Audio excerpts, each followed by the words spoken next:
On reçoit avec beaucoup de plaisir notre coach Mariam Ina. Bonjour. Mariam Ina, bienvenue. ça sonne bien en plus. Oui. Mariam Ina, c'est joli Mariam Ina. Tout comme la personne, bien sûr, avec qui nous allons parler de consommer les produits locaux pour booster l'entrepreneuriat. Qu'est-ce à dire? C'est-à-dire qu'on parle beaucoup d'entrepreneuriat. On incite beaucoup les gens à créer des entreprises, de tous ordres, alimentaires, textiles et tout. Mais derrière, il va quand même falloir qu'on commence à s'y mettre et qu'on soit incité à le faire. Parce que, voilà, moi je discute avec beaucoup d'entrepreneurs, j'en encadre certains dans des incubateurs et l'une de leurs plaintes, c'est ça. On ne consomme pas suffisamment nos produits ici. Et ne pas consommer les produits de nos entrepreneurs, c'est comme... on le dit couramment, ta grand-mère fait les galettes et tu payes les galettes de la voisine. C'est compliqué, ça. Exactement. Non, du tout. Moi, je consomme assez de nos produits locaux. Alors, ce constat, il est dû à quoi? Pourquoi on n'est pas penché vers ce qui nous appartient? On a honte de nos produits ou pas? Le made in de chez nous. Il y a plusieurs raisons. Déjà, les habitudes s'étaient installées parce que nous n'avions pas assez d'entreprises. Et surtout dans certains secteurs, on n'est pas représenté, on peut dire. Mais ça commence à venir. Et quand ça vient, ces habitudes doivent être accompagnées. D'abord, il y a également la distribution. Donc, déjà que les produits soient disponibles un peu partout. Donc, ça demande beaucoup d'efforts des entrepreneurs, mais également des distributeurs et peut-être de l'aide de l'État. Ensuite, le packaging peut compter. Parce que les produits étrangers, on remarque qu'ils sont super bien présentés. Nos produits, nos entrepreneurs font beaucoup d'efforts maintenant, mais ce n'est pas toujours évident, ou ça ne l'a pas toujours été. Donc, il y a également un effort à faire à ce niveau-là. Ensuite, donner des habitudes de consommation. Déjà, le local n'est pas valorisé spécifiquement. On peut inciter à le faire et même faire des campagnes de consommation des produits locaux. Alors, moi, j'ai une question concrète. Des fois, c'est la faute aux décideurs politiques. Il faut avoir le courage de le dire. Parce que je ne peux pas accepter, par exemple, que dans nos avions, de nos compagnies africaines, on a des plats européens.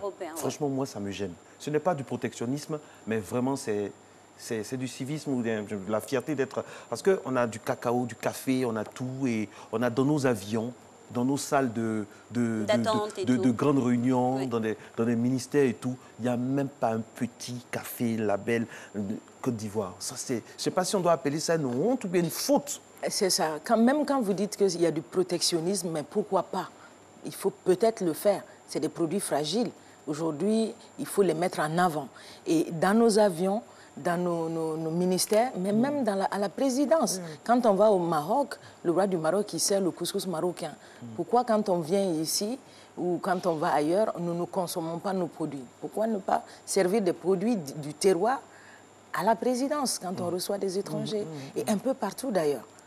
Et donc, oui, il faut inciter à le faire. On a heureusement un hôtel local dont on ne va pas parler qui privilégie les mets locaux et dans toute sa ligne. Et ça valorise tous les produits, pas seulement ivoiriens, mais un peu de toute l'Afrique. C'est déjà un pas, mais il faudrait que ces initiatives soient reproduites partout et que les États s'y mettent également. Et dans ce même cadre, on a des exemples qui font école, notamment au Mali, avec une jeune dame qui est revenue avec son produit Zaban, sans faire de pub, qui vraiment aujourd'hui s'implante sur tout le territoire et qui a réussi à faire adopter son produit au détriment même de d'autres grandes marques. Effectivement, il y a eu beaucoup d'aide, donc elle a fait beaucoup de promotions, son modèle. Il y a également un joli packaging, ça compte, comme je le disais, et aussi une très bonne distribution. Voilà, très bonne distribution. Et puis, c'est vrai, d'un côté, il y a la volonté politique qu'on décrit, qu'il n'y a pas souvent, mais aussi, quand il y a la volonté politique, il ne faut pas attendre aussi forcément qu'il y ait la volonté politique pour être prêt. Tout à l'heure, vous avez parlé de distribution. Combien de producteurs locaux, par exemple, moi, je tombe amoureux d'un produit et je veux le commander, si quelqu'un est milliardaire, il veut commander au moins 153 000 pièces en 10 jours. Est-ce que nos producteurs locaux peuvent le faire? Il faut savoir investir aussi. C'est vrai qu'il y a ce problème. Maintenant, on me dira, mais de la poule ou de l'œuf, lequel est le plus âgé? C'est ça le souci. Ils n'ont pas toujours une bonne capacité. Mais ils n'ont pas également une bonne capacité parce qu'on ne les consomme pas également. Si on les consommait plus, ils auraient plus de possibilités de demander, par exemple, des prêts et de faire de plus grosses productions. Le circuit de référencement aussi est très important. Également. Alors, en la matière, on a eu l'exemple, vous avez donné l'exemple du Mali. Au Sénégal, il y a l'exemple d'un producteur de poulet. Et leur président est allé un jour, l'ancien président est allé un jour voir, mais vous produisez du poulet, pourquoi vous êtes encore petit depuis 70? Le producteur lui dit, mais nous, on n'est pas concurrents avec les poulets qui viennent de l'étranger. Ils sont plus chers. Nous, c'est produit localement, c'est de meilleure qualité, mais c'est plus cher.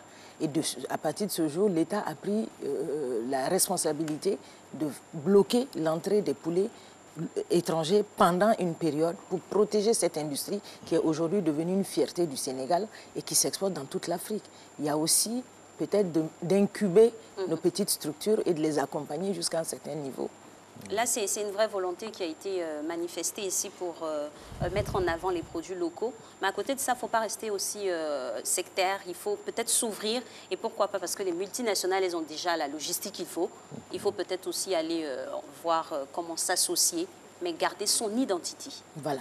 C'est clair, on ne va pas bloquer les produits étrangers, mais ce que je pense, et c'est l'autre volet peut-être, c'est qu'il faut aussi donner envie à la population de consommer les produits.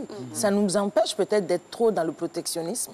Si moi, je suis attirée par le café de la Côte d'Ivoire, par le chocolat de la Côte d'Ivoire, par le pain tissé du Burkina, par le zaban du Mali, je consomme au fur et à mesure, je crée de la valeur, que je sois consciente que chez moi, j'arrive à ajouter de la valeur, à créer de l'emploi, à créer de la richesse.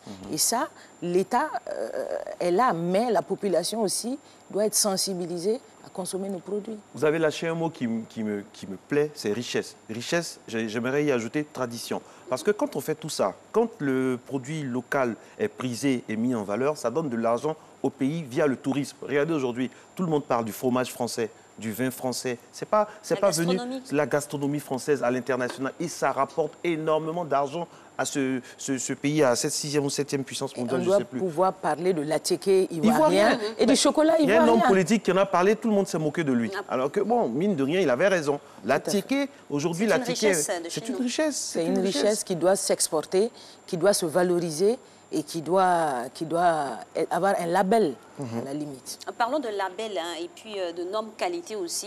Vous avez vu à l'instant dans le reportage avec le flash de Régis, on a eu plusieurs personnalités qui se sont fait l'écho d'une marque qui, malheureusement, on n'a pas suivi la chaîne de qualité avec assiduité. Il faut qu'il y ait des mentors, mais derrière, il faut suivre aussi. Non, je suis bien d'accord. Mais encore une fois, ces entreprises doivent être aidées. Et pour qu'ils soient aidés, qu'ils puissent justement contrôler toute cette chaîne de valeur, ça demande un peu de moyens. Et ces moyens, on peut les mettre à leur disposition. On doit les encadrer également. Mais s'il y a une volonté politique de créer un label national, ça peut aider. Voilà. Et parfois, on peut créer également des pools de production pour que certains secteurs puissent bénéficier d'infrastructures de qualité et produisent ensemble des produits qui vont être revendus sous le même label.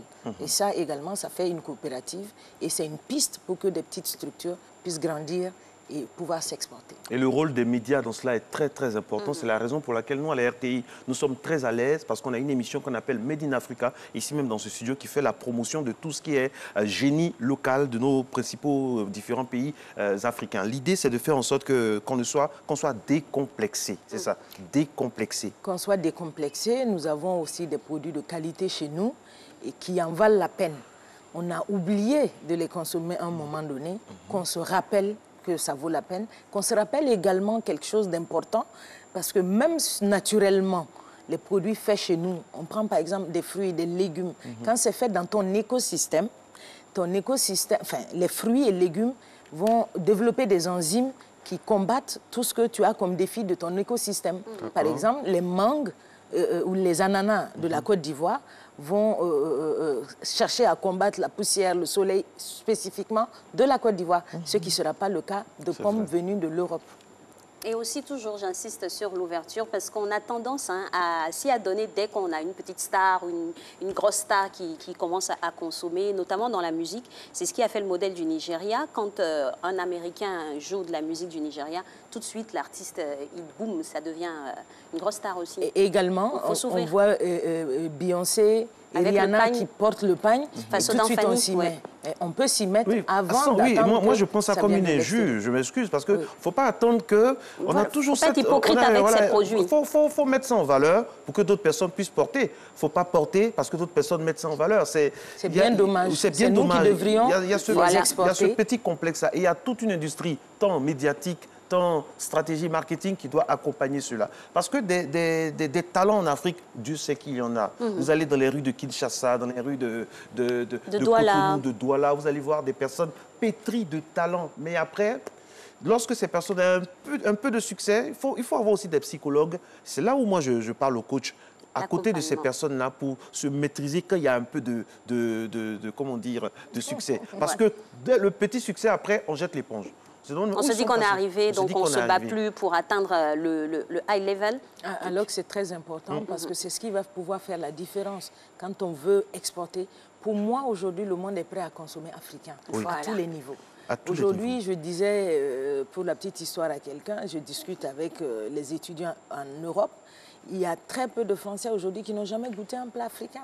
Et ils sont prêts aujourd'hui à le manger, à l'intégrer. C'est-à-dire que aujourd'hui, nos produits sont attendus dans tous les domaines. Mais est-ce que nous sommes là? Et c'est ça la question. Est-ce que nous exportons nous-mêmes avec fierté? Est-ce qu'on fait la promotion de tout ça? Il ne faut pas trop vite se décourager également au moindre petit incident. C'est vrai, on dira que les banques ne prêtent pas, les banques n'accompagnent pas. Mais si on sait être fort, eh bien, il y aura... On va augmenter ou créer de nouvelles subventions, par exemple, comme cela se fait dans des pays... Et également, dès le départ, avoir la vision d'exporter son produit. Donc, à partir de ce moment, la qualité qu'on va mettre dans le produit, le packaging qu'on va mettre, sera déjà adapté à l'export. Et donc, va nous ouvrir des portes. Viser l'international, viser donc la qualité. Et ne pas se décourager. On commence tout petit pour atteindre le haut de gamme, le haut niveau. Exactement, être persévérant. C'est ça. On sait être glamour, il faut savoir être glamour. C'est-à-dire, on peut être africain. D'ailleurs, on est africains, les plus glamour, c'est les Africains. Regardez sur ce plateau, deux magnifiques dames. Si vous coupez le son, vous croirez mieux qu'aux États-Unis. Hein, parce que non, on n'a pas de complexe. Regardez Alix, regardez le coach Ina Mariam. Est-ce que ce ne sont pas des femmes magnifiques qui peuvent passer sur tous les écrans du monde? Donc, à partir de ce petit postulat-là, imaginez les potentialités que nous avons en Afrique. Et on salue tous ces artisans-là de tous les pays d'Afrique qui nous suivent à Matin Bonheur. Il est 6h26. Merci coach Ina Mariam.